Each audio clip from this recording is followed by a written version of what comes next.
ఈ రాత్రి 12 గంటలకు రావాలి అంది. దేనికమ్మా అన్నాను? రిబ్బన్ కట్ చేయాలంది. రాత్రి 12 గంటలకు ఏంటమ్మా అన్నాను. ఆవిడంటుంది, మీ మాయ సంగతి నీకు తెలుసు కదా బాబా, రాత్రి 12 గంటలకు ఏం తిరిగితే చెప్పరేంటండి? అది చూశారు దెయ్యాలు మీరు? సరేలే, దెయ్యాలు తిరిగితే అంట. ఓకే, ఆ అర్ధరాత్రి 12 గంటలకు వెళ్తున్నాను. కుక్కలు కరిచేస్తున్నాడు బాబు. ఏ ఈదికెళ్ళిన కుక్కలు ఎక్కువైపోయి మనుషులు తక్కువైపోయారు. కరోనాలో మనుషులు తగ్గిపోయారు, కుక్కలు ఎక్కువైపోయారు ఇప్పుడు. సర్లే నేను వెళ్ళాను. అమ్మో చుట్టాలు వచ్చారండి బాబు, కొట్లు జనం. చుట్టాలు రిబ్బన్ గుమ్మానికి అడ్డం కట్టేశారు. మా మాయ అట్టుకొచ్చాడు ఆరతిపళ్ళు కత్తిరి. మాయ ముందు పాట పాడుతున్నాను. వద్దు, పాట వద్దు, వేసే అంటున్నాడు. అప్పటికే తాగేసి ఉన్నాడు మా మాయ. చిన్న దేవుని అసలు వద్దు, వేసే.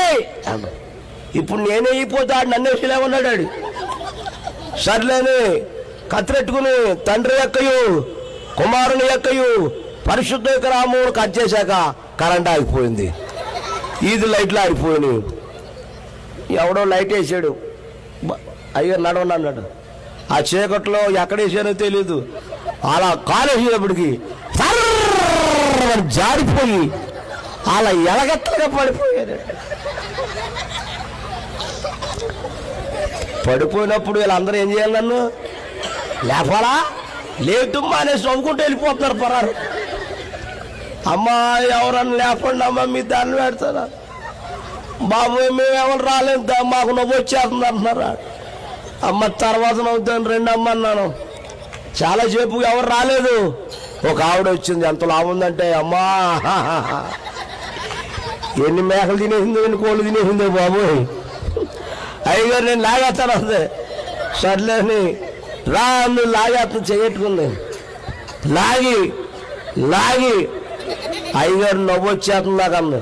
నవ్వుకమ్మా తర్వాత నవ్వు అన్నాను. లాగి చేయి జారిపోయిందేమో, నా మీద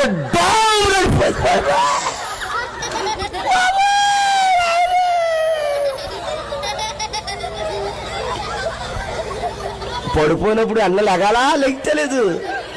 ఇంకేం లేస్తుంది? ఆ బండ ఆవిడి 4 మగోళ్ళు వచ్చి లేపితే కానీ లేగలేదు ఆ బండ. నా కళ్ళు ఏమో బయటకు వచ్చేసి, కళ్ళు గుడ్లన్నీ బయటకు వచ్చేసి వాళ్ళు అనుకుంటున్నారు ఏంటి పాస్టర్ గారు గుడ్లు తేలా చేశాడు, చచ్చిపోడేమో అనుకున్నారంట. కొట్టేస్తున్నారు నన్ను. ఎరా అలా కొట్టేస్తున్నారంటే ఏమని కళ్ళు బయట పెట్టేశారు మీరు. స్తోత్రం చెప్పండి గట్టిగా. అప్పుడు వెళ్ళిపోతాను బాబా, మీకు దండం, మీ ఇల్లుకొద్దా.